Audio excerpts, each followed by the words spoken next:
Hello guys, Kimster here, bringing you another Elden Ring build. This is a level 200 updated version of my Pyromancy build that takes advantage of some of the strongest fire incantations in the game, as well as arguably the best phase strength weapon in Elden Ring, the Blasphemous Blade.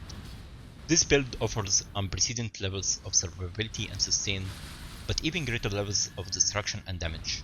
You will become an immortal hell spawn, leaving only fire and ruin behind you. Before we start, I want to thank everyone who took some of their time to like, comment and subscribe to my channel.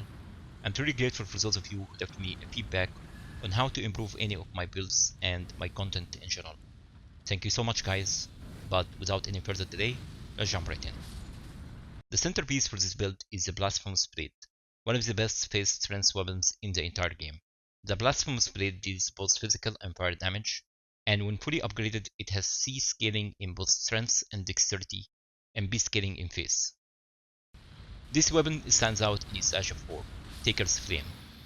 It creates a trail of fire that travels for a long distance and deals devastating fire damage to your enemies. It also knocks back any normal sized enemy or boss, but more importantly, it restores 10% of your maximum HP plus 150 HP for every enemy hit with Taker's Flame. So the higher your HP is, and the more enemies you manage to catch with the weapon's Ashe of War, the more health you will restore. The crazy part is that this is not just all the healing this weapon has to offer. For every enemy defeated around you while holding the Blasphemous Blade, you will restore additional 4% of your maximum HP plus 40 HP. It is important to mention that while the weapon damage scales of strength, dexterity and phase, the Ashe of War Taker's Flame scales only with the phase attribute. In my opinion, that works very well in our favor, because it enables us to create a robust phase build that will not only take advantage of this unique weapon, but also have access to some of the strongest incantations in the game. To obtain the Blasphemous Blade, you have to defeat Rykard, Lord of Blasphemy, located below the Volcano Manor in Mount Gelmir, to get the remembrance of the Blasphemous and trade with Enya at the Round Table Hold. As for our offensive incantations, we are using Giantsflame TZ. It's a massive ball of raging fire that you can charge up to deal even more damage. I was conflicted about adding either the Giantsflame or Flame Fall Upon Them incantation, but after extensive testing I decided to go with the Giantsflame TZ. It simply deals more damage and provides a disruptive knockback to any human-sized enemy or boss. The selling point of Flame Fall Upon Them incantation is how mana efficient it is, but that simply is a redundant perk at level 200 and have enough FP to go around. It is also hard to pin an enemy down due to the scattered nature of this incantation. Some comments from my previous build claimed that the incantation damage could go through shields. That is simply not true. Any enemy holding shield would significantly take less damage from this incantation.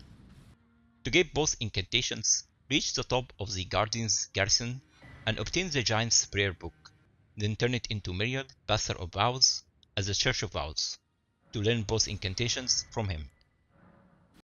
I also chose to add Flame of the Fell God incantation. It releases a ball of fire that explodes after a short while in a wide area around it, dealing a massive amount of fire damage and knocking back any normal sized enemy or boss. The explosion also leaves a patch of fire on the ground that persists for a short period, dealing constant damage to any enemy caught inside. I use this incantation to set up an immense damage with either Giant's Flame or Taker's Flame Ashe of War.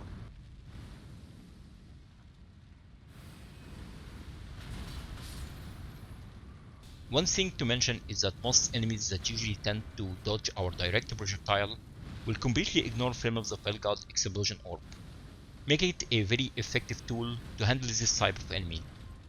You can obtain this incantation quite early in the game after defeating Adan, Thief of Fire. The last incantation that completes the theme of this build is Burn of Flame. It summons pillars of fire around your character that deals massive amount of damage. You can charge up this incantation to increase the number of pillars you summon.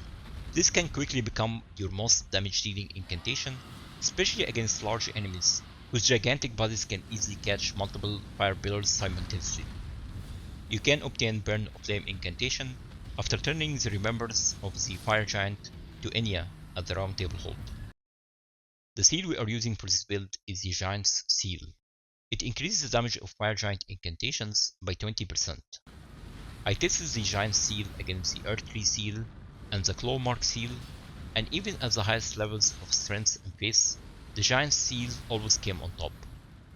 However, if you plan to add other incantations to overcome high fire resistance encounters effortlessly, I will suggest the Earth Tree Seal instead.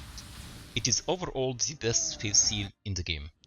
If you want to emphasize the Fire Giant incantations damage, equipping another Giant Seal would increase the passive damage bonus to these incantations.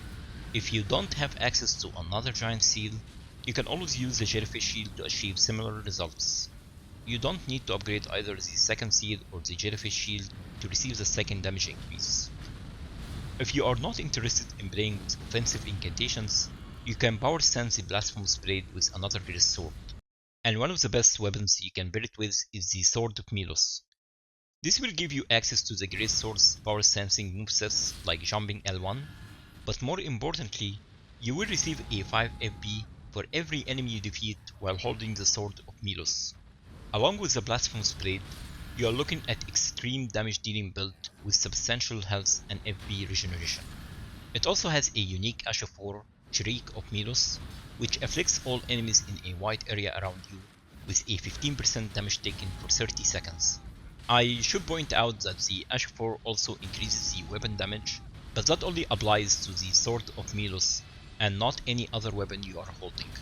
You can acquire the Sword of Milos after defeating the Dung Eater NPC. Let's take a look on how to build our character.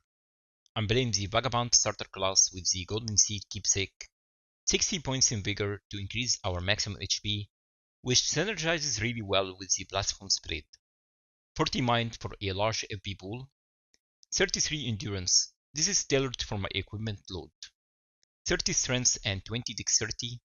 I went over the requirement for our weapons to increase the build's physical damage portion, 80 Face to improve all our elemental damage. The armor I'm using is the Rotten Duelist Helm, Fire Monk Armor, Fire Monk Gauntlets, and Fire Prelate Greaves. It provides a good amount of poise and a solid physical and elemental damage negation, but feel free to wear any armor you like. Our talismans are the Fire Scorpion Charm, which increases all the fire damage we deal by 12%, but increases all physical damage taken by 10%. Ritual Sword Talisman increases all our damage by 10% as long as our HP is full. Thanks to the Blasphemous Blade, you can effortlessly maintain the uptime of this effect. Shard of Alexander increases Taker's flame damage by 15%. Godfrey Icon increases the damage of charged incantations like Giantsflame Take Z and Burn of Flame by 15%. If you are interested in further increasing your incantations damage, use Flux Canvas Talisman for 8% increased damage on offensive incantations. For the Flask of Wondrous Physick, use Flame Shrouding Crack Tier for 20% increased fire damage. I'm also using the Face Knot Crystal Tier. We are also using a couple of incantations to further improve our build. Golden Vow for a plus 15% damage increase while providing plus 10% damage reduction in PvE. Flame Grant Me Strength for plus 20% physical and fire damage. You can also use Black Flame's Protection to increase your physical damage negation by 35%, but it comes with a 20% less healing penalty. Flame Grant Me Strength does not stack with Black Flame's Protection, so choose one or the other. I was constantly using Godric's Great Rune, adding plus 5 to all my attributes. Final thoughts before I leave you guys. You can soak enemies in oil using oil pots, increasing the next instance of fire damage they take by 50%.